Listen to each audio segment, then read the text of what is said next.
Mateus capítulo 27, versículos 62 ao 66. Diz assim a palavra do Senhor: Na manhã que segue, que é depois da preparação, os principais sacerdotes e os fariseus se reuniram perante Pilatos, dizendo: Senhor, recordamos que aquele impostor, ainda vivendo, disse: Depois de 3 dias sou ressuscitado. Manda, pois, que seja assegurado o sepulcro até o 3º dia, não seja que cheguem seus discípulos e o furtem, e digam ao povo: foi ressuscitado dos mortos, e o último engano seja pior do que o primeiro. Pilatos lhes disse: tendes uma guarda, ide, assegurai-o, como sabeis.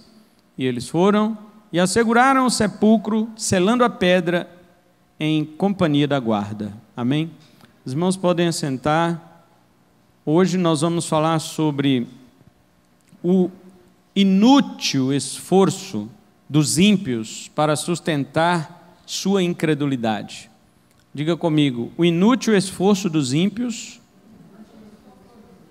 para sustentar sua incredulidade.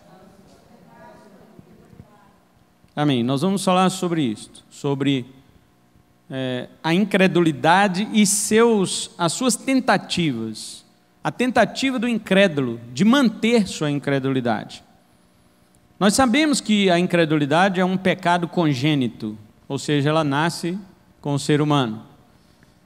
E isso foi próprio da natureza caída que nós herdamos de Adão, ficou impresso no DNA espiritual de cada ser humano desde que Adão resolveu agir de maneira autônoma e independente de Deus. O grito de independência de Adão afogou a humanidade na realidade do pecado, e este se manifesta na sua forma mais embrionária como incredulidade. Lembra da história de Dom Pedro I aqui no Brasil? Independência ou morte? Adão gritou independência e Deus gritou morte. Então, quando o homem tentou ser independente de Deus, o salário disto foi a morte, o resultado disto foi a morte, porque Deus já havia assim decretado e determinado, inclusive para o próprio homem. Então, quando Adão gritou independência, Deus gritou morte, e a humanidade ficou de fato afogada. Nós não estamos com a água no pescoço. Quando nós nascemos afogados já. Já nascemos mortos, somos natimortos espirituais. E essa característica, ela se manifesta na incredulidade. Existem vários pecados, mas a incredulidade parece ser o embrião. Ela parece ser o pecado mater, que vem no coração do ser humano quando ele é formado no ventre de sua mãe. E essa natureza, essa característica da incredulidade da natureza caída é tão irreversível que somente pelo poder criativo e recriador de Deus é que ela pode ser mudada. Eu vou dizer aqui 2 versículos para nós. Paulo disse, esses 2 versículos eu quero me referir para você ver a profundidade do problema da incredulidade. A incredulidade não é uma coisa simples, não é. Para que ela seja removida do coração do pecador, Deus tem que fazer 2 coisas poderosas que ele fez.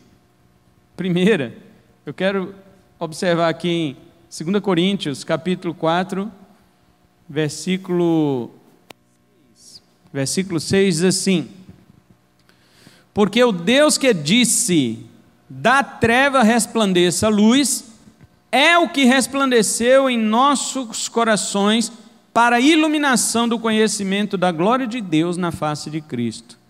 Primeiro, poder criativo. Quando é que Deus disse isso? Das trevas resplandeça a luz. Lá em Gênesis 1, verso 3, né? Então disse Deus: haja luz. Paulo está citando Gênesis 1, verso 3, para dizer que a incredulidade só pode ser removida do coração do homem com o mesmo milagre que Deus fez à luz. Você acha que é pouca coisa? E Deus não fez a luz de algo que já existia, não. Deus chamou à existência algo que não existia, porque as trevas cobriam a face do abismo. mas Deus disse: haja luz, e a luz veio a existir mesmo antes de existir. Isto é, o poder de Deus é tão fabuloso que até o que não existe lhe obedece e passa a existir. Agora, para você ver que a incredulidade é uma coisa séria. Deus, para tirar a incredulidade, ele precisa dizer o que ele disse lá em Gênesis: haja luz. Então ele vem no coração do pecador caído e diz também isto: das trevas resplandeça a luz. Então resplandece a luz em nossos corações para a iluminação do conhecimento da glória de Deus na face de Cristo. Se Deus não disser, a pessoa morre nas trevas do pecado. E outra passagem é Efésios, né? Efésios capítulo 1 e o versículo 19. Paulo diz assim: e qual é a imensurável grandeza de seu poder para conosco, os que cremos, conforme a energia de sua poderosa força. Agora o 20. A qual energizou a Cristo ao levantá-lo dentre os mortos e sentá-lo à sua destra nos lugares celestiais. Olha o que Paulo está dizendo. Essa grandeza do poder de Deus sobre nós, os que cremos, ou seja, Deus, que grandeza de poder foi essa? Que eficácia de poder foi essa? Foi a mesma que ele exerceu em Cristo quando Cristo estava morto no túmulo. Deus executou sobre Cristo um poder, uma eficácia de poder tão enérgica, tão violenta, que ressuscitou Jesus dos mortos. E Paulo está dizendo que é esta mesma força que Deus efetua quando alguém crê. Então, para que o homem saia da situação destruidora, da situação avassaladora que ele ficou em Adão, é necessário um milagre da parte de Deus, do tamanho da criação ou do tamanho da ressurreição de Jesus. Você acha que a incredulidade é pouca coisa? Então ali em Coríntios temos o poder criador, e aqui o poder vivificador, aqui em Efésios. Esta é a situação da incredulidade que a humanidade ficou. Somente com interferência miraculosa que pode ser revertido. Entretanto, irmãos, enquanto os ímpios ainda estão no pecado, sem Deus, sua incredulidade, apesar de piorar e aumentar, de modo que se torna em franca rebeldia contra o Filho de Deus, é isto que é dito em João 3,36. Veja o contraste que João faz ali. Ele diz assim: quem crê no Filho, quem crê, tem a vida eterna. Aí ele fala assim: quem, porém, se mantém rebelde contra o Filho. Então o contrário de crer não é não crer. O contrário de crer não é incredulidade. O contrário de crer é se manter rebelde. Por quê? Porque incrédulo ele já é. Agora, quando é apresentado o Evangelho, os grandes feitos de Deus por meio de Cristo, e a pessoa rejeita, isso se chama na Bíblia de rebeldia. É franca rebeldia, porque a incredulidade ele já está, o homem já está. Mas quanto mais ele piora no seu pecado de incredulidade, mais tolo ele se torna. E eu quero observar no sermão de hoje a história desses guardas, né? Somente Mateus fala dos guardas do túmulo, nenhum outro evangelista. Se você for ler em Marcos, Lucas e João acerca da ressurreição de Jesus, você não vai encontrar a história destes guardas. Somente Mateus registra isso daqui. Então, vamos ficar aí no Evangelho de Mateus e nós vamos ver como foram tolos estes incrédulos aqui. Nós não estamos falando ainda dos guardas, estamos falando daqueles principais que foram lá até Pilatos pedir para guardar o túmulo. Os guardas foram só os capachos dele, né? Na realidade, existia uma trama antes dos guardas, que foi os principais sacerdotes e os fariseus e Pilatos. Mas nós vamos ver que quanto mais incrédulo é o homem, mais tolo ele se torna. A incredulidade dele deixa ele mais cego para os milagres de Deus. Nós também éramos assim, né, irmãos? Nós nos achávamos sábios, mas só podemos enxergar a tolice da nossa incredulidade porque nossos olhos foram abertos milagrosamente por Deus, como falei aí na introdução. Então, com base nesse trecho aqui de Mateus 27, 62 ao 66, né, que só é registrado por Mateus, nós vamos ver como os ímpios, na sua tolice, eles tentam sustentar a sua incredulidade.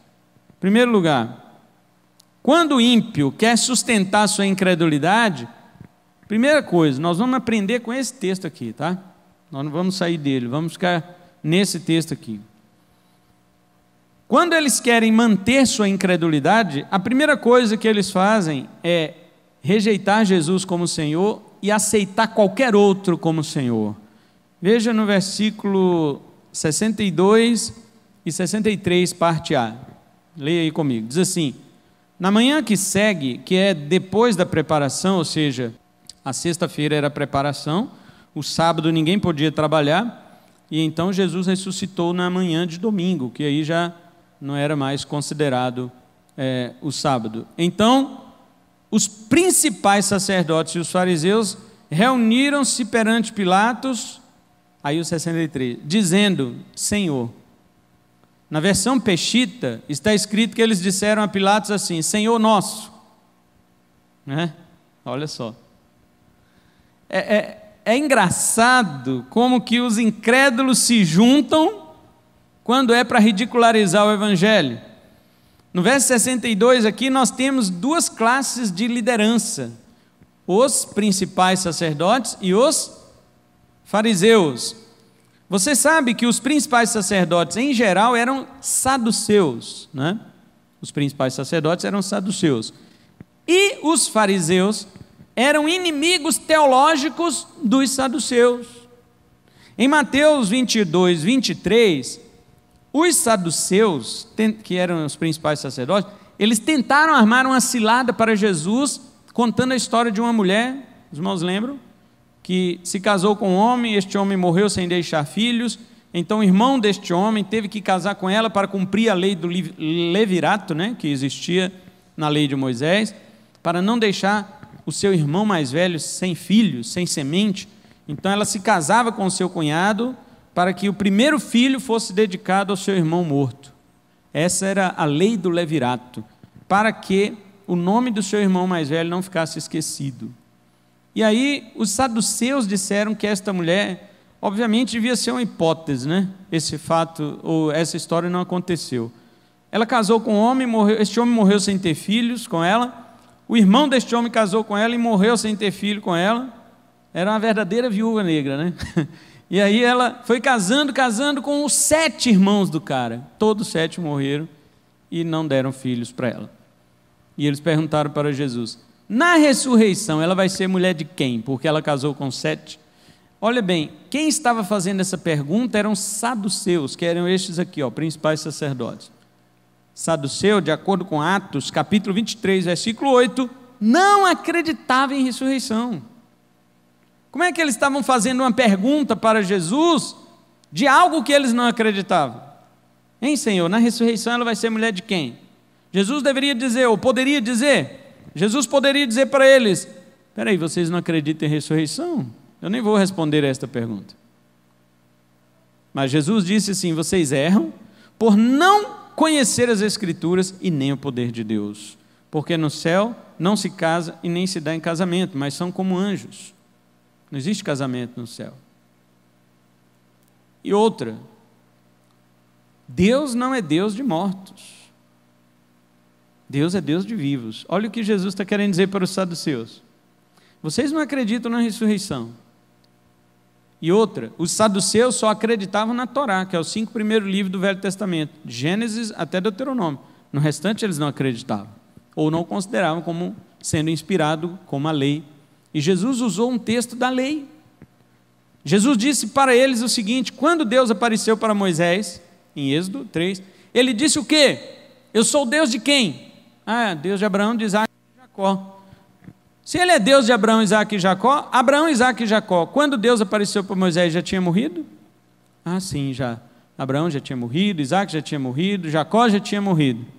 E como Deus disse para Moisés: eu sou o Deus desses 3. Por que ele não disse eu fui? Eu fui. Não, eu disse eu sou. Os saduceus, sem saber a resposta, Jesus falou: porque eles estão vivos. eles estão vivos. Abraão, Isaac e Jacó estão vivos. Claro que não na carne. Jesus estava dizendo, em outras palavras, quando eu voltar, o corpo deles ressuscitará, para encontrar sua alma já aperfeiçoada e glorificada. Os saduceus não acreditavam nisso. Então desconheciam a Escritura, porque nem sabiam interpretar essa passagem de Êxodo, e desconheciam o poder de Deus, que Deus, Ele não fez as pessoas para não ressuscitarem, Ele fez as pessoas para ressuscitarem. Ele fez para viver, na verdade, né? Mas porque a morte entrou, não, a morte não vai acabar com o meu plano, não, vai todo mundo ressuscitar. Uns para a vida eterna, outros para desprezo eterno, como diz Daniel 12. Mas vai. Então veja, os fariseus e saduceus, já os fariseus acreditavam nisso tudo. Eles acreditavam na ressurreição, acreditavam em anjos. Os saduceus não acreditavam em anjos. Eles eram inimigos teológicos, esses dois aqui do verso 62. Mas no dia que foi para ridicularizar o evangelho, eles se juntaram e viraram amiguinhos. Igual Pilatos e Herodes. Pilatos e Herodes também eram inimigos, mas no dia que foi para crucificar Jesus, os dois fizeram amizade. O mundo é assim, eles estão sempre em guerra entre eles, mas quando é para ir contra o evangelho, eles se juntam, eles viram amigos entre si. Então, outra coisa, eles recorrem a qualquer autoridade como legítima, mas desprezam a autoridade divina. Olha como eles chamam Pilatos no verso 63, dizendo, Senhor. Esta palavra no grego é Kyrios. Kyrios é a palavra grega Senhor, que foi utilizada para traduzir Yahvé do Antigo Testamento. Eles é lógico que eles não estavam chamando Pilatos de Deus, mas eles estavam tratando Pilatos como um senhor, como, vamos dizer, alguém que tem um posto mais elevado do que o próprio Jesus, obviamente, que eles não acreditavam em Jesus. Os incrédulos, eles são assim. Eles recorrem a qualquer autoridade, menos a autoridade de Cristo, menos ao senhorio de Cristo. Lá na versão Peshita fala Senhor nosso, né? Eles chegam para Pilatos e falam Senhor nosso. Você já imaginou? Por isso, queridos, os incrédulos, eles são tolos. Para sustentar sua incredulidade, nunca reconhecem Jesus como Senhor. Mas não devemos esperar isso deles. Por quê? Porque 1 Coríntios capítulo 12, versículo 3, apóstolo Paulo diz assim, ninguém pode dizer que Jesus é o Senhor, senão pelo Espírito Santo. Como os incrédulos não são salvos, eles não podem confessar Jesus como Senhor, e ainda negam a ressurreição. Olha o que Paulo disse em Romanos 10:9, veja como a confissão do senhorio está ligada à ressurreição de Jesus.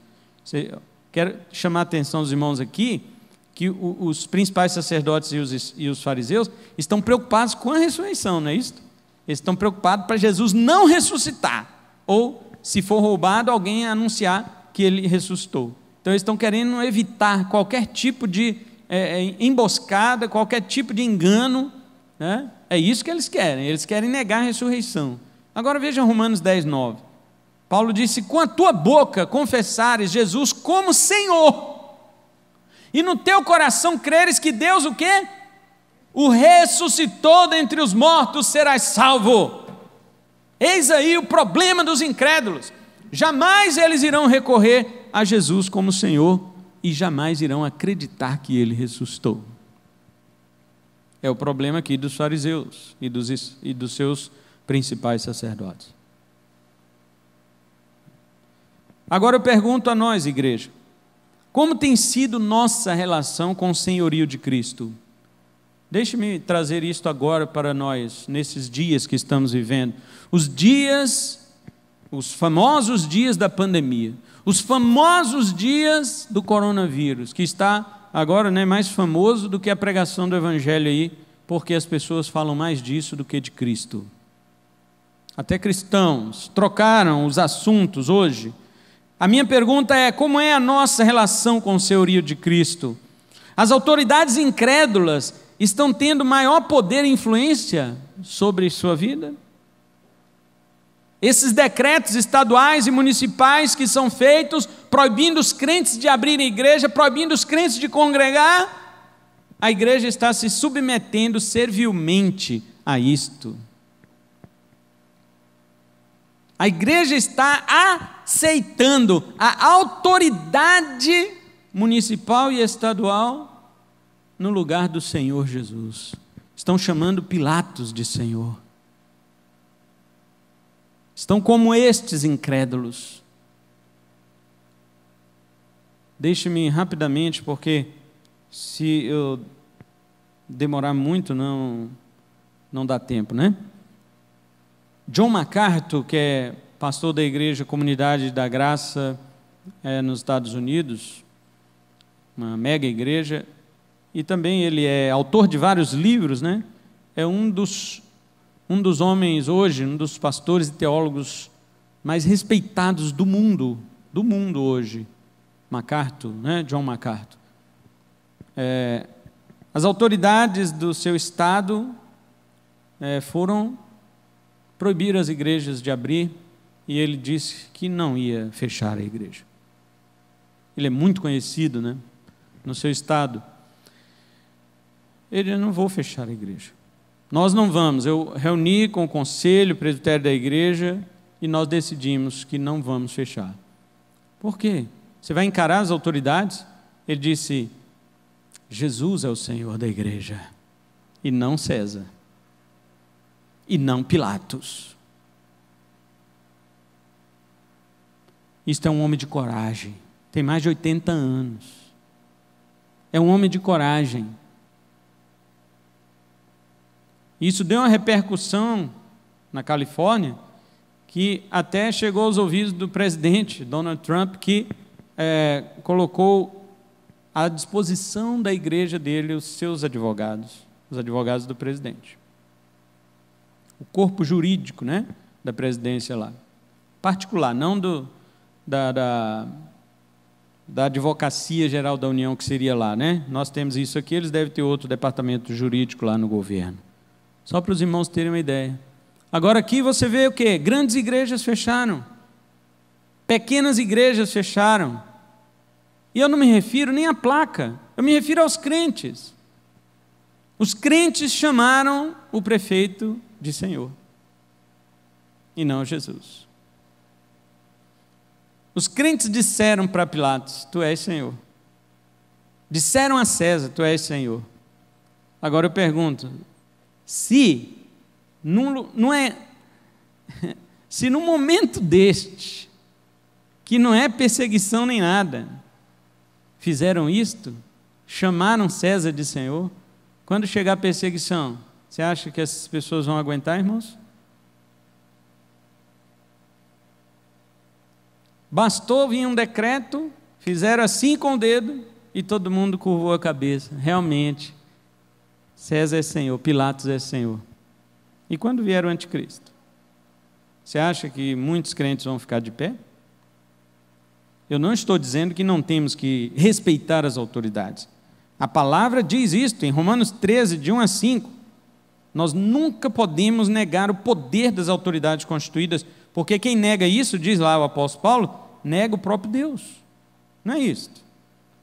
A questão é que todas as autoridades constituídas por Deus não podem, nenhuma delas, seja qual for, civil, domiciliar, porque o pai, né, o pai e a mãe é autoridade sobre o filho, o marido é autoridade sobre a mulher, autoridade escolar, diretor é autoridade, professor é autoridade, autoridade política, que são estas que estamos tendo, autoridades civis são os policiais, os juízes, autoridades profissionais são os patrões, nunca devem ser desrespeitados, jamais. Eles receberam de Deus o poder de executarem a sua autoridade. Porém, Deus não lhes concede permissão para confrontar ou para afrontar a autoridade máxima que é Deus. Não. Qualquer autoridade, não é só prefeitura, não é só governo, a União, não é só juiz, não. Qualquer autoridade constituída, até um pastor, que é autoridade eclesiástica, Se for contra a autoridade máxima que é Deus, você não é obrigado a obedecer. Deixe-me ir para o segundo ponto desta mensagem, porque senão não teremos tempo. Então, primeiro nós vimos o quê? Os incrédulos elegem qualquer um como Senhor, menos Jesus. E muitos crentes estão fazendo isso, tá? Segunda coisa que os incrédulos fazem para manter sua incredulidade de pé: pressupõe que Jesus é enganador. Versículo 63, eles disseram a Pilatos: Senhor, recordamos que aquele impostor, olha, chamaram Jesus de impostor. Na sua Bíblia deve estar em embusteiro ou enganador, não é? Eles chamaram Jesus de impostor. E diz, quando ainda vivia, ele disse que depois de 3 dias ressuscitaria. Olha bem, meus queridos, devemos lembrar uma coisa, deixe-me lembrar uma coisa para os irmãos, que para você ler um texto desse, você não tem que ler só esse texto, você tem que pesquisar tudo relacionado a isto. E quando estava estudando a respeito deste versículo, eu me perguntei, pera lá, como que os fariseus e saduceus sabiam que Jesus falou que ia ressuscitar? Como? E fui então de volta aos 4 evangelhos e selecionei apenas um para a gente ver as referências, que é o evangelho de Marcos, porque os outros só repetem, né? Então eu selecionei aqui o evangelho de Marcos. Quantas vezes Jesus falou que ia ressuscitar? E para quem ele falou? Primeira vez eu encontrei em Marcos 8:31, que foi depois da confissão de Pedro. Pedro falou, tu és o Cristo, o Filho de Deus vivo. Então Jesus começou a ensinar aos discípulos o seguinte, veja que estava só Jesus e os discípulos, não tinha fariseu aqui, não tinha saduceu, não tinha ninguém, só Jesus e os discípulos, e Jesus começou a ensinar-lhes dizendo, o Filho do Homem deve padecer muitas coisas e ser desprezado pelos anciãos, pelos principais sacerdotes, olha eles aí, os escribas, que entre eles tinha fariseus, e ser morto e ser ressuscitado depois de 3 dias. Jesus falou para quem? Para os discípulos. Não tinha fariseu aqui e nem principal sacerdote aqui. Depois no capítulo 9:31, Jesus repete a mesma coisa. Depois que Jesus liberta o endemoniado ali, filho daquele homem, que os 9 discípulos tentaram expulsar, mas não conseguiram, Jesus desce do monte da transfiguração, expulsa aquele demônio do garoto. Então Jesus, veja, verso 30 e 31, saindo dali, perambulavam pela Galiléia, mas não queria que ninguém o soubesse. Olha só, mais uma vez Jesus estava sozinho com seus discípulos, porque ensinava seus discípulos e lhes dizia, o Filho do Homem será entregue à traição nas mãos dos homens e o matarão, mas depois de 3 dias ressuscitará. Olha bem, mais uma vez Jesus está sozinho, até chamou os discípulos em particular, porque não queria que ninguém soubesse dessa frase dele. A terceira referência está no capítulo 10, versículos 33 e 34, que diz assim, isso foi depois que o jovem rico foi embora ali, eles estavam, vou ler do 32 para os irmãos entenderem, e estavam no caminho, subindo a Jerusalém, e Jesus ia diante deles, e eles estavam assombrados, e o seguiam com temor, e tomando outra vez consigo, aos 12, olha bem, não tem mais ninguém aqui, aos 12, começou a dizer-lhes as coisas que estavam a ponto de acontecer-lhe, eis que subimos a Jerusalém, e o Filho do Homem será entregue aos principais sacerdotes, aos escribas, e o condenarão à morte, e o entregarão aos gentios, e zombarão dele, e o cuspirão, e o açoitarão, e matarão, mas depois de 3 dias ressuscitará. Todas essas 3 vezes que Jesus falou, ele falou o quê? Secretamente a seus discípulos. A única vez que ele falou em público, vamos ver agora quando Jesus falou em público, isso aqui, vai lá para João agora. João, capítulo 2. João, capítulo 2, a partir do 19 até o 22. O contexto é que Jesus chega no templo e vê ali os cambistas negociando, vendendo, superfaturando e assim por diante. Olha o que diz o versículo 19. Respondeu Jesus e disse, porque depois que Jesus fez aquele açoite lá, com as cordas, bateu nas mesas, derrubou as mesas, jogou os animais para fora, expulsou os homens dali, Então eles perguntaram para Jesus, que sinal tu mostras para fazer estas coisas? Verso 18, né? Agora olha a resposta de Jesus. Respondeu Jesus e disse-lhes, ou seja, destruam vocês este santuário e em 3 dias o levantarei. Disseram então os judeus, durante 46 anos foi edificado este santuário e tu o levantarás em 3 dias? Ele, porém, falava do santuário de seu corpo. Isso aqui é o comentário de João. Quando, pois, foi ressuscitado dentre os mortos, foi-lhes aos discípulos, recordado aos seus discípulos que dizia estas coisas, e creram na Escritura e na palavra que disse Jesus. A única vez que Jesus falou que ia ressuscitar dentro de 3 dias, ele falou de modo figurado e ninguém entendeu nada, nem os discípulos. Os discípulos só entenderam depois que Jesus ressuscitou. Então, isso aqui não conta, porque todo mundo achou que Jesus estava falando do templo de Herodes. E Jesus não explicou. E Jesus diz, destruam este templo e em 3 dias eu o reconstruirei. Jesus está dizendo figuradamente o seguinte, matem a mim que sou filho de Deus, destruam o meu corpo que é o templo de Deus verdadeiro e em 3 dias este corpo levantará glorificado. Mas ninguém entendeu, porque ele falou figuradamente. Então me resta agora uma pergunta. Quem foi que informou que Jesus ia ressuscitar ao 3º dia para os fariseus e para os sacerdotes? Quem? O discípulo traidor. Ele foi o único que ouviu, que tinha contato com esse pessoal e que tinha em seu coração a intenção de trair Jesus. Não é que eles ouviram Jesus dizer, mas Jesus foi traído por Judas, o qual passou até mesmo esta informação para os fariseus e principais sacerdotes. Então eu digo para os irmãos, quando os sacerdotes foram lá pedir a Pilatos que fechasse o túmulo e colocasse guarda, eles chamaram Jesus de quê? Eles chamaram de embusteiro, eles chamaram Jesus de impostor, enganador. Sabe o que é isto, irmãos? Isto aqui é um pressuposto. Pressuposto é uma coisa que você já vai com ela na mente antes de ter certeza que é aquilo. Ou um preconceito, era isto que eles tinham com Jesus. A informação do Evangelho para o homem natural é loucura e ele não pode entender, Paulo diz, 1 Coríntios 2,14.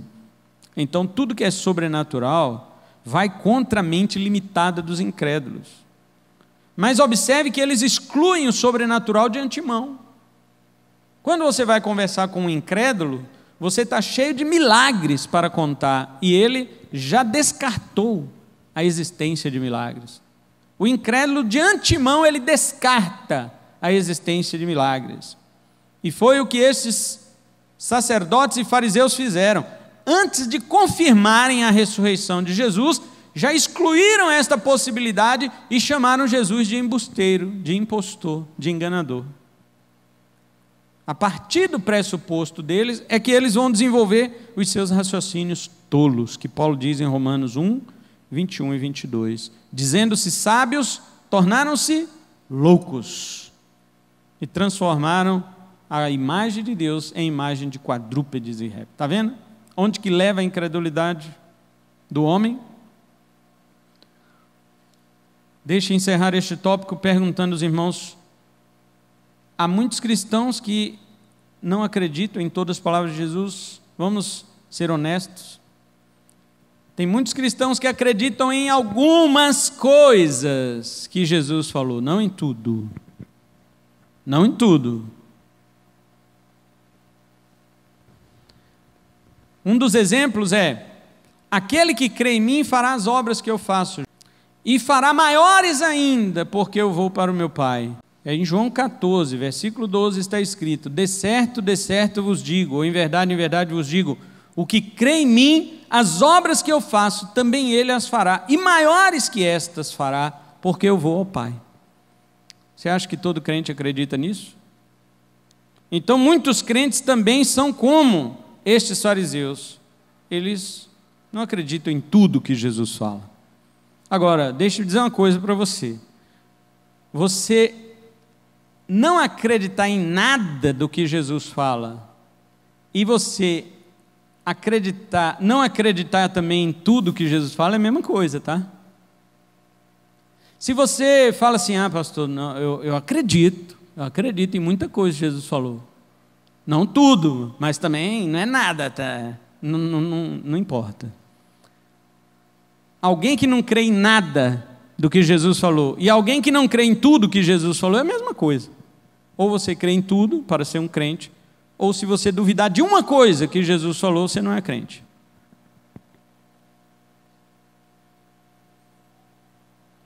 Então a incredulidade não é assim tão simples como nós pensamos. Vamos para o outro ponto, aqui no versículo 64, a parte B. Terceiro lugar, os incrédulos pensam que a fé em Cristo se baseia em golpe. Verso 64, parte B. Eles pediram primeiro a Pilatos para enviar guardas, para vigiar o túmulo até o terceiro dia, e fala, para que não cheguem os discípulos e o furtem, e digam ao povo, foi ressuscitado dos mortos, e o último engano seja pior do que o primeiro. Olha só, eles acham sempre, os ímpios acham que nossa fé se baseia em golpe. Tudo que você falar como um milagre, eles vão dizer que é golpe, porque já tem esse pressuposto. Assim como eles negam, chamam Jesus de embusteiro, eles chamam a gente de acreditar em contos de fada, acreditar em ilusões. Claro, não podemos negar que há muito golpe no meio do cristianismo, não é verdade? Os vendilhões da fé, os operadores de falsos milagres são uma prova disso. E nem vou me referir a outros golpes que nós já sabemos que existem, mas vamos falar só do engano, do embuste, da falsidade, que é realizada realmente no meio de muitas igrejas, com o fim espúrio de trazer glória para os falsos profetas, em nome de Deus. Isso existe. Todavia, o cristianismo, meus queridos, é a única religião que se baseia em fatos. É a única religião que se baseia em acontecimentos históricos. Todas as outras religiões, elas foram fundadas em cima de pensamentos filosóficos ou algum sonho que alguém teve, uma visão, uma revelação, coisa assim, que ninguém pode provar. Maomé disse que Gabriel apareceu para ele e que ia falar para ele qual que era a religião verdadeira. Ele pode provar que Gabriel apareceu para ele? Os Mormons, que é a Igreja dos Santos dos últimos dias, a Igreja de Jesus Cristo dos Santos dos últimos dias, eles acreditam, que o seu fundador, chamado Joseph Smith, recebeu uma visita do anjo Moroni, que falou para ele que havia algumas placas de ouro enterradas em uma floresta, que era para ele ir lá desenterrar, e nessa placa de ouro estaria ali escrito em uma língua que ninguém sabia, e que Deus ia revelar para ele qual era aquela língua, e que era para ele escrever o livro, que hoje nós temos aí o livro chamado O Outro Evangelho de Jesus Cristo, o livro de Moroni. E diz que o anjo ainda falou para ele assim, leva 2 anciãos com você como testemunha, para ninguém falar que é mentira. Olha, o anjo já estava preocupado com a mentira, até falou para ele levar a testemunha para ninguém falar que era mentira. Ou seja, já pressupondo que sua mentira deslavada seria reconhecida e vista claramente, como de fato é. Agora, como ele me prova? Diz que essas 2 testemunhas, esses 2 anciãos andaram com Joseph Smith o tempo todo confirmando, ele recebeu mesmo a placa. Tá, como que provam isso? O budismo é fundado em cima de filosofias. Sente, relaxe, quando as coisas estiverem tão ruins para você, volte ao início, procure o início de tudo. Você entendeu? Eu não entendi nada. Tudo que o budismo fala, eu não entendo. E eles sentam ali e falam um monte de coisa, e aí, olha a religião, fundada em cima de filosofia, em cima de frases como Seicho no Ie, que tentam cativar o universo para trabalhar a seu favor, e as pessoas vão, ninguém contesta, ninguém pode provar nada, ninguém pode provar que o budismo é verdadeiro. Agora o cristianismo, a única religião do mundo que se baseia em fatos, Na Bíblia está escrito, Jesus nasceu na cidade de Belém. Você vai lá em Israel, tem a cidade de Belém. Lá está escrito na palavra de Deus que os discípulos trabalhavam pescando no mar da Galileia. Você vai lá em Israel, está lá o mar da Galileia. A Bíblia fala de situações geográficas e está lá. As que não estão por causa das ruínas, das guerras, das destruições, a arqueologia está achando aos poucos e vai confirmando. Olha aqui, a pedra de Uzias, de Ezequias, o túnel que Ezequias cavou para abastecer com água enquanto os assírios estavam cercando a cidade de Jerusalém, está lá até hoje, cheio de água ainda, em Jerusalém.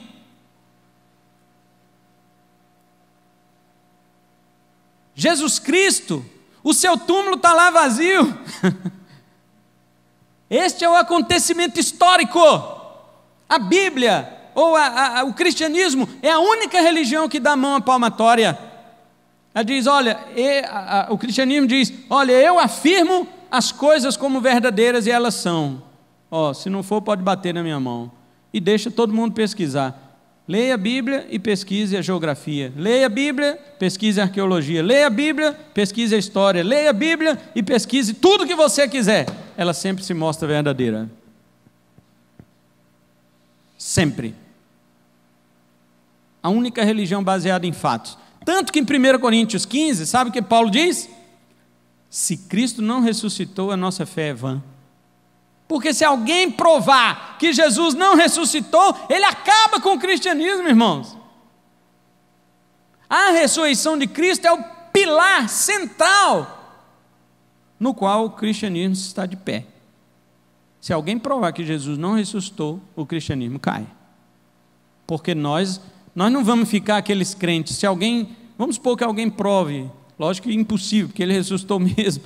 Mas se alguém viesse um dia, se o cristianismo fosse falso, e tivesse dizendo que Jesus ressuscitou, e alguém provasse que Jesus não ressuscitou, sabe como é que muitos crentes iam ficar? Eles iam ficar, mas nós vamos continuar cristãos, porque descobriram o túmulo de Jesus, que realmente ele está lá, morto, né? Mas ele vive em nossos corações. Ia ficar um crente budista, um crente Seixonoye. Não, Jesus está morto lá, mas está vivo aqui, isso é o que importa. Aliás, tem muito crente que já fala isto. Quando você diz para ele, você sabia que Jesus ressuscitou, foi em corpo, ele assusta, porque ele acha que Jesus está morto e só aquele espírito etéreo, né? Aquele vento, aquela fumaça saiu do túmulo e todo mundo ficou, como ele vive em nossos corações. Não! Ressuscitou em corpo. Ressuscitou em corpo transformado, glorificado, como também será o nosso quando nós ressuscitarmos. O túmulo dele está vazio, como o nosso também vai ficar. Este é o cristianismo. Agora veja que a ressurreição de Jesus, ela é inegável. Todos que negaram tiveram diante de si uma impossibilidade alternativa.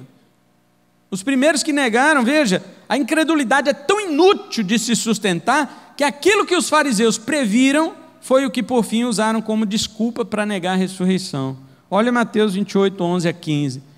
Depois que Jesus ressuscitou, que os guardas testemunharam isto, enquanto elas iam, as mulheres, né, as discípulas de Jesus, eis que alguns da guarda foram à cidade e informaram aos principais sacerdotes todo o sucedido. Ou seja, estes mesmos guardas que foram lá vigiar o túmulo de Jesus, presenciaram, foram os primeiros a presenciar a ressurreição de Jesus e relataram depois aos principais sacerdotes, que já tinham combinado com Pilatos, e depois de reunirem-se com os anciãos e tomar conselho, deram muitas peças de prata aos soldados. Olha, subornaram os soldados e disseram-lhes, dizei, vieram os seus discípulos de noite e o roubaram enquanto nós dormíamos. E se isso chegar aos ouvidos do governador, que é Pilatos, nós o convenceremos e vos livraremos de preocupações. Então eles, tomando as peças de prata, eles fizeram como se lhes havia instruído. E esse dito foi divulgado entre os judeus até hoje. Está vendo? Os que presenciaram a ressurreição e foram relatar, testemunhar, foram subornados por aqueles que previam que os discípulos iam roubar. E qual foi a desculpa que eles mandaram os soldados dar? Fala que os discípulos roubaram. Agora veja, irmãos, como essa desculpa não se sustenta. Espera lá, vamos supor que esses guardas fossem para um julgamento. O juiz ia perguntar, ou o advogado, ou o promotor, ia perguntar para os soldados assim: espera aí, enquanto vocês dormiam, primeiro, por que vocês não foram punidos com a pena de morte? Porque naquela época um guarda que dormisse no seu plantão, ele era punido com a morte. Por que você não foi punido com a morte? O que você está fazendo aqui ainda? Você já devia ter sido preso para ser punido com a morte. Segundo, se você estava dormindo, como é que você sabe que foram os discípulos que roubaram? E se você sabe que foram os discípulos, você não estava dormindo. E se você não estava dormindo e deixou eles roubarem, então a culpa é sua de ter roubado o corpo. Você vai para a pena de morte e antes disso você vai dizer onde estão os discípulos e nós vamos pressionar eles para entregar o corpo. Mas não existiu isso. Primeiro, porque quem dorme não sabe quem roubou. E segundo, porque eles testemunharam a presença gloriosa e poderosa da ressurreição. Agora os fariseus tinham uma desculpa, eles iam dizer assim: bem que nós previmos, que os discípulos iam roubar. Como assim os discípulos roubaram? Me diga uma coisa, você acha que um homem que nem Pedro, que de medo negou Jesus diante de uma menina, de uma criada, você acha que ele ia ter coragem de encarar um guarda? E não era um que estava lá vigiando, a escolta no mínimo eram 4 soldados, no mínimo. Você acha que discípulos medrosos, queridos, que fugiram, deixaram Jesus no jardim de Getsêmani sozinho, você acha que eles iam encarar aqueles guardas que estavam vigiando o sepulcro de Jesus com o selo de Pilatos lá? Lembra da cera? Aquela cera que jogava em cima derretida, e aí quando ela estava ainda perto de secar, batia o anel do governador, do rei, de quem quer que fosse a autoridade, e ali quem quebrasse aquela cera era punido com a morte. A sepultura estava assim, selada. Você acha que discípulos que fugiram, abandonaram Jesus no jardim, você acha que ia lá encarar aqueles guardas? De forma nenhuma. Agora eu pergunto, será que nós também cremos em milagre ou achamos que eles se limitaram ao período da Bíblia? Nós temos hoje discernimento para saber quais milagres procedem de Deus e quais são os milagres do golpe humano? Deixe-me ir para o último ponto, em último lugar. Os incrédulos confiam nas providências humanas, mesmo se elas são desmascaradas. Versos 64 até o 66. Manda, pois, que seja assegurado o sepulcro até o 3º dia. Agora o 65. Pilatos lhe diz: tendes uma guarda, ide e assegurai-o como sabeis. E eles foram e asseguraram o sepulcro, selando a pedra em companhia da guarda. Veja, os incrédulos são tão tolos que eles acreditam que os meios humanos são infalíveis. Os meios de Deus eles não acreditam. Chama de que milagre não existe, é embuste. Milagre é trapaça. Mas os meios humanos eles acreditam. Olha, coloque ali 4 guardas, depois na outra noite você troca o turno, coloca outros 4 ali e vamos segurar esse túmulo pelo menos 3 dias aí para os discípulos não roubar. Põe o selo do governador lá. Ou seja, confiam nos recursos humanos, odeiam os recursos e os milagres divinos. Então os incrédulos acham que tudo que é humano explica todas as coisas. Não é isto que dizem os filósofos desde o iluminismo, no século XVIII, XIX? Não precisamos mais de Deus. Nietzsche falou: Deus está morto. A ironia de tudo isso é que os mesmos guardas, veja, que foram delegados para guardarem o túmulo, foram as primeiras testemunhas do maior evento miraculoso da história humana, sobre o qual o cristianismo está fundado, que é a ressurreição de Jesus. Primeira testemunha da ressurreição de Jesus não foi crente, não. Foi incrédulo. Os guardas, assustadíssimos, foram relatar o que viram aos saduceus, e estes subornaram os guardas para que mentissem acerca do ocorrido, dando o mesmo falso testemunho que eles haviam previsto para Pilatos. Isso prova uma coisa, irmãos: nem mesmo os milagres podem converter o coração de alguém no qual Deus deste século tenha cegado o seu entendimento. 2 Coríntios 4:4. Veja que os saduceus continuaram endurecidos, mesmo diante de testemunhas oculares, e os judeus seguiram essa vertente. Os judeus até hoje acreditam que o corpo de Jesus foi roubado. Eu assisti um filme uma vez, nunca mais encontrei nem na internet, lugar nenhum, a não ser na língua original, que é italiana. O nome do filme é A Investigação. Fala de um procurador romano que o imperador enviou para as terras de Israel para investigar a ressurreição de Cristo. E ele não acha o corpo. Não acha. Eu pergunto, irmãos queridos, hoje alguém encontraria se na época eles não encontraram? Veja que o túmulo de José de Arimateia ficava próximo, diz a Bíblia, que o túmulo que José de Arimateia tinha, que emprestou para Jesus, ficava próximo do Monte Calvário, onde ele foi crucificado. Era a coisa mais fácil do mundo desmascarar a ressurreição se ela não tivesse acontecido. Primeiro era só mandar abrir todos os túmulos que estavam ali perto daquele monte. Cada um tinha seu proprietário. E ali eles não iam encontrar o corpo de Cristo Jesus. Segundo, era só perseguir os discípulos, torturar até que eles falassem. Se Jesus não tivesse ressuscitado, os discípulos seriam torturados por uma mentira? Eles aguentariam tortura até a morte por uma mentira?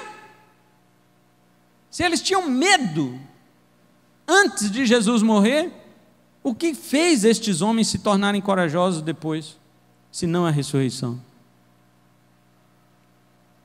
Irmãos, ninguém morre por uma mentira, sabendo que é mentira, não. Tem um monte de gente aí que é Marte, né? Muçulmana aí, que vai lá e explode. É por uma mentira, mas pelo menos ele acha que é verdade. Agora você acha que se os discípulos tivessem roubado o corpo, eles iam morrer por isso, saber que eles que roubaram? Não existe.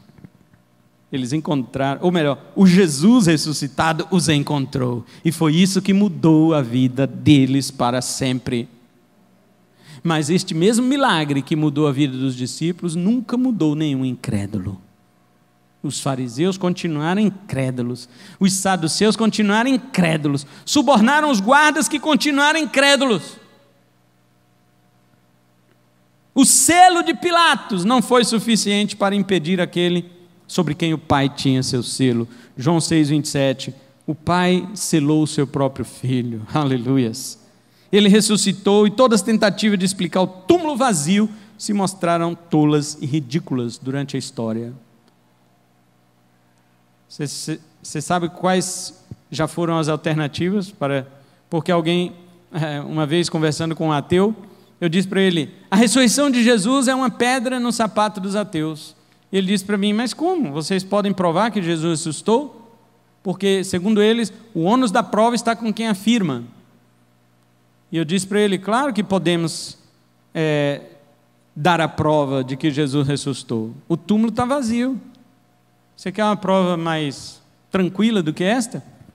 É óbvio que vários túmulos podem estar vazios, mas as pessoas sabem o paradeiro do corpo. Agora, quando se diz o túmulo de Jesus está vazio, esta é uma prova, e agora o ônus passou para você. Me prova então que ele não ressuscitou. Explique o túmulo vazio. A primeira tentativa foi essa. Roubaram o corpo, peraí, se os guardas estavam dormindo, como é que sabe que foram os discípulos? E se for os discípulos, por que não colocou os policiais em cima deles até que eles indicassem onde estava o corpo? Inventaram uma que Jesus não morreu na cruz, porque na cruz demorava para morrer, e quando José de Arimateia tirou Jesus da cruz, o seu corpo ainda estava desmaiado, estava gelado, frio, mas era perda de sangue, mas ele não tinha morrido. E aí, sepultaram. Agora, como nós respondemos a isto? Como um corpo frio, sem sangue, abatido, mesmo que não tenha morrido, pode, dentro de 3 dias, se mostrar vivo, diferente, forte, e sozinho remover aquela pedra que pesava aproximadamente uns 2.000 quilos. Como pode? Já disseram que a tumba fria fez o corpo de Jesus recuperar. Outro disse o seguinte: as mulheres foram no túmulo errado. E aí quando abriram ali o espaço que olharam, não tinha ninguém, era o túmulo errado. Então os anjos também erraram?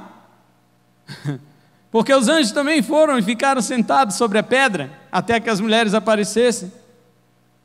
E se fosse este o problema, se elas tivessem ido ao túmulo errado, bastava então mostrar o certo. Várias e várias tentativas já foram feitas para explicar o túmulo vazio, mas ninguém teve sucesso, porque de fato Jesus ressuscitou. E existem outras provas, a prova das aparições de Jesus. Sabe o que eles falam? Foi alucinação. Eles estavam tão desejosos em ver Jesus que olharam para o nada e viram a imagem dele.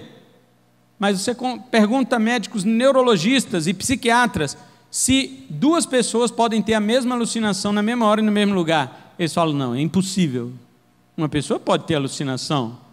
Você perdeu um ente querido e de repente você está lá tão emocionado que você projeta a imagem dele. Pode acontecer. Mas duas pessoas ao mesmo tempo no mesmo lugar ver a mesma cena não pode. E Paulo disse em 1 Coríntios 15, sabe o quê? Que depois que Jesus ressuscitou, ele apareceu a mais de 500 irmãos de uma vez. Foi visto por mais de 500. Se 2 é impossível, imagina 500.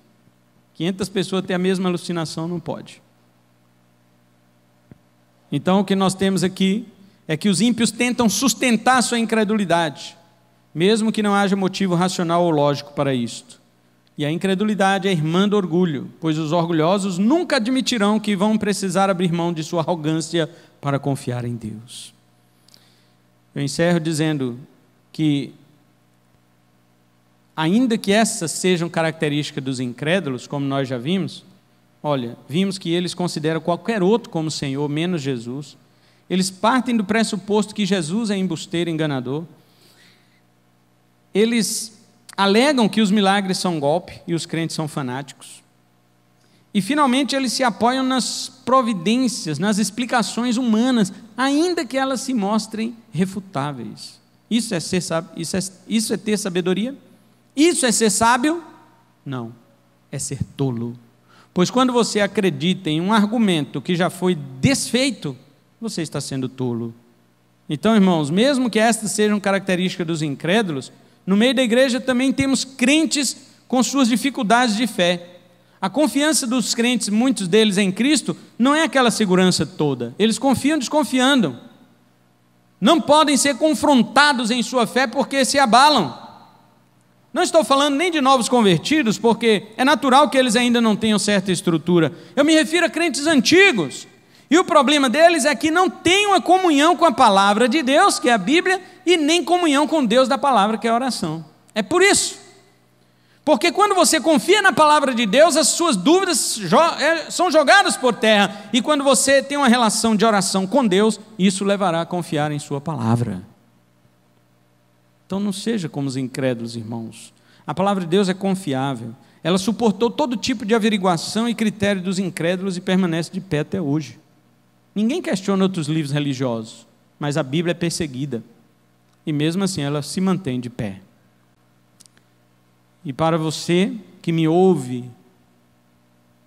mesmo que seja na internet, e ainda está na incredulidade, eu digo, converta-se hoje mesmo ao Senhor Jesus. Ele está vivo e está para sempre. Os próprios que foram designados ao plantão do seu túmulo testificaram sua ressurreição. O túmulo vazio nunca pôde ser explicado e nem negado. Somente a ressurreição explica. Então creia na palavra de Deus e você experimentará a verdadeira vida que só Cristo prometeu. E faz sentido que só Ele tenha prometido. Pesquise todos os líderes de religiões do mundo. Nenhum deles promete vida eterna, só Jesus. Sabe por quê? Porque todos os líderes de religião do mundo morreram e continuam mortos. Seus túmulos estão lá, seus corpos estão lá. Mas o de Cristo não. Ele morreu e ao terceiro dia ressuscitou, portanto ele pode prometer o que ele tem, vida eterna. Se você vai em qualquer religião, elas não podem te prometer vida eterna. Elas colocam para você fazer coisas boas, não é? Que você vai trazer pontos positivos para a sua vida, que você vai ajuntar prosperidade, que você vai fazer o bem, as pessoas vão gostar de você, mas ninguém pode prometer vida eterna. Porque eles morreram, estão mortos. Como pode prometer o que não tem? Mas Jesus não. Ele morreu, venceu a morte, ressuscitou pelo Pai, pela glória do Pai, e Ele dá vida eterna para aquele que crê. Então veja, irmãos, esta é a mensagem de hoje. É a tolice dos ímpios em querer sustentar a sua incredulidade. Então, já que nós somos crentes, sejamos crentes totalmente. Sejamos crentes em tudo o que Jesus falou. Amém? Vamos colocar em pé e vamos orar.